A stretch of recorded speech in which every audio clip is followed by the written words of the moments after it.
सुप्रभात प्यारे बच्चों। आज हम कविता पढ़ेंगे हम पंछी उन्मुक्त गगन के। तो जैसे कि बच्चों कविता के नाम से ही स्पष्ट होता है, पंछी पक्षी उन्मुक्त खुले गगन आसमान। पक्षी यहाँ पर कह रहे हैं कि हम पक्षी उन्मुक्त गगन में उड़ने वाले हैं। तो पक्षियों को हमेशा से खुले आकाश में उड़ना पसंद होता है, ये आप सारे बच्चे जानते हैं बच्चों। तो हम कविता पढ़ने से पहले कवि का परिचय जान लेते हैं। बच्चों इस कविता के कवि हैं शिव मंगल सिंह सुमन। तो इनका जन्म 5 अगस्त 1915 को ग्राम झगरपुर, जिला उन्नाव, उत्तर प्रदेश में हुआ और इनकी मृत्यु 27 नवंबर 2002 को हुई। इनका उपनाम सुमन है। इनकी कुछ प्रमुख कृतियां हैं हिलोल, मिट्टी की बारात, वाणी की व्यथा, प्रलय सृजन, विविध। 1974 में मिट्टी की बारात रचना के लिए साहित्य अकादमी पुरस्कार और 1993 में भारत भारती पुरस्कार से इन्हें सम्मानित किया गया। अब बच्चों हम कविता पढ़ेंगे। हम पंछी उन्मुक्त गगन के पिंजरबद्ध न गा पाएंगे, कनक तीलियों से टकराकर पुलकित पंख टूट जाएंगे। तो इन पंक्तियों में कवि कहते हैं हम पंछी उन्मुक्त गगन के, कि पक्षी जो हैं उन्मुक्त खुले आकाश में उड़ने वाले हैं, पिंजरबद्ध ना गा पाएंगे, वे पिंजरे में बंद रहकर नहीं गा पाएंगे, कनक तीलियों से टकराकर पुलकित पंख टूट जाएंगे। कनक का अर्थ होता है बच्चों, कनक का अर्थ यहाँ पे है सोना। कनक का अर्थ क्या होता है बच्चों? सोना।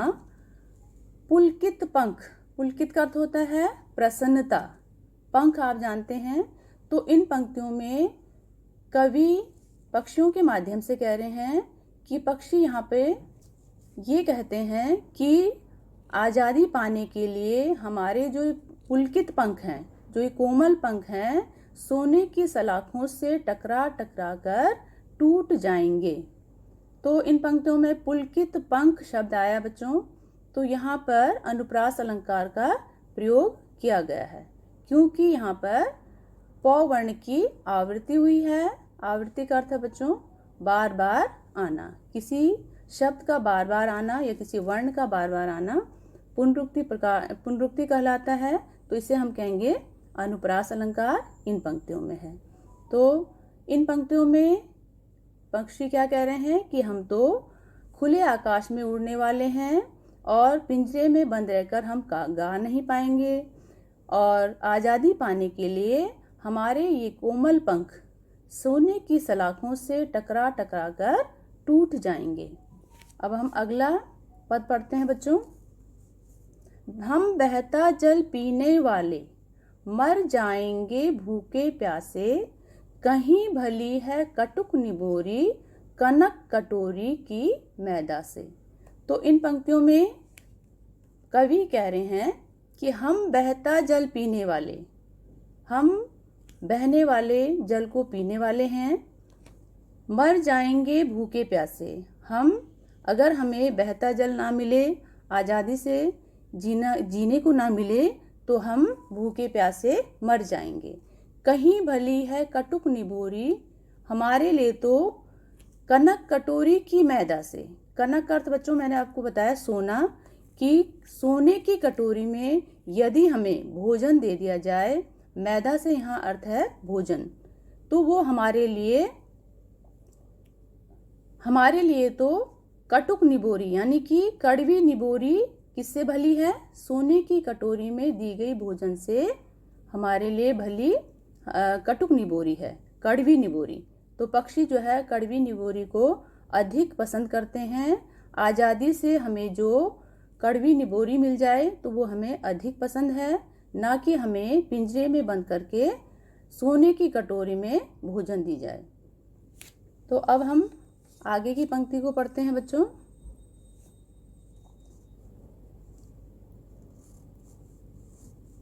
आगे है बच्चों, स्वर्ण श्रृंखला के बंधन में अपनी गति उड़ान सब भूले, बस सपनों में देख रहे हैं तरु की फुनगी पर के झूले। तो इन पंक्तियों में स्वर्ण शब्द आया बच्चों। स्वर्ण का अर्थ होता है सोना, श्रृंखला कड़ी। स्वर्ण श्रृंखला के बंधन में, हम इन सोने की जंजीरों में बंधकर अपनी गति उड़ान सब भूले। हम अपनी उड़ान को भी अब भूल चुके हैं। बस सपनों में देख रहे हैं तरु की फुनगी पर के झूले। तरु का अर्थ होता है बच्चों पेड़, और फुनगी का अर्थ होता है पेड़ की सबसे ऊंची डाली। और इन पंक्तियों में पक्षी कह रहे हैं कि अब तो हम पेड़ की ऊंची डालियों में झूलने का सिर्फ सपना ही देख रहे हैं, क्योंकि हम पिंजरे में बंद हैं। तो अब बच्चों आगे पढ़ते हैं हम। ऐसे थे अरमान की उड़ते, नील गगन की सीमा पाने, लाल किरण सी चोंच खोल, चुगते तारक अनार के दाने। ऐसे थे अरमान की उड़ते, नील गगन की सीमा पाने। तो यहाँ पे कवि पक्षियों की ओर से कह रहे हैं कि हमारे अरमान, हमारी इच्छा तो ऐसी थी कि हम नीले आकाश में दूर तक सीमा को छूते और आकाश में आज़ादी से उड़ते। लाल किरण सी चोंच खोल, और अपने लाल किरण के समान चोंच को खोलकर आकाश में तारों रूपी अनार को चुगते। तो बच्चों इसमें तारों रूपी अनार, तारक अनार, तारों रूपी अनार, तो यहाँ पे रूपक अलंकार का प्रयोग है। लाल किरण सी यहाँ पे उपमा अलंकार, तो जहाँ पे सी सा से इन शब्दों का प्रयोग होता है वहाँ पे उपमा अलंकार का प्रयोग होता है। तो बच्चों अब हम आगे दूसरे पद की ओर चलते हैं। होती सीमाहीन क्षितिज से इन पंखों की होड़ा होड़ी, या तो क्षितिज मिलन बन जाता या तनती सांसों की डोरी। तो इन पंक्तियों में कवि पक्षियों की ओर से कह रहे हैं सीमाहीन, यानी कि जिसका कोई अंत ही नहीं है। सीमाहीन का अर्थ होता है बच्चों जिसका कोई अंत ना हो।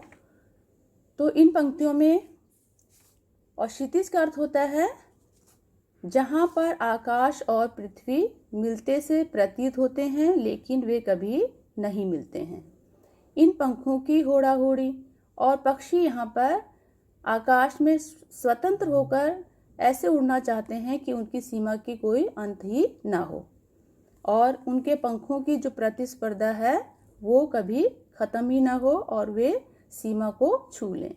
या तो क्षितिज मिलन बन जाता, या तो क्षितिज यानी कि आकाश को छूने की हमारी इच्छा पूरी हो जाती, हमारा आकाश से मिलन हो जाता, या तनती सांसों की डोरी, या हमारी मृत्यु हो जाती। अब हम आगे अगले पद्यांश की ओर चलते हैं बच्चों। नीड़ न दो चाहे टहनी का, आश्रय छिन्न भिन्न कर डालो, लेकिन पंख दिए हैं तो आकुल उड़ान में विघ्न न डालो। तो इन पंक्तियों में कवि पक्षियों के ओर से कह रहे हैं नीड़ न दो चाहे टहनी का। नीड़ का अर्थ होता है बच्चों घोंसला, आश्रय रहने का स्थान, छिन्न भिन्न तोड़ डालो। तो इन पंक्तियों में कवि कह रहे हैं कि पक्षी कहते हैं कि हमें चाहे घोंसला न दो, टहनी में यानी शाखा में, एक पेड़ के किसी भी शाखा में घोंसला बनाने की जगह न दो, और हमें हमारी जो रहने की जगह है, घोंसले जहाँ भी हमारे हैं उनको छिन्न भिन्न कर डालो, उनको तोड़ डालो। लेकिन पंख हमें अगर दिए हैं, यदि हमें भगवान ने पंख दिए हैं तो हमारी उड़ान में, हमारी परेशानी वाली उड़ान में कोई भी विघ्न यानी कि बाधा ना डालो। तो बच्चों अभी आपने ये कविता पढ़ी और आशा करती हूँ सभी को समझ आ गया होगा। धन्यवाद। आपका दिन शुभ हो।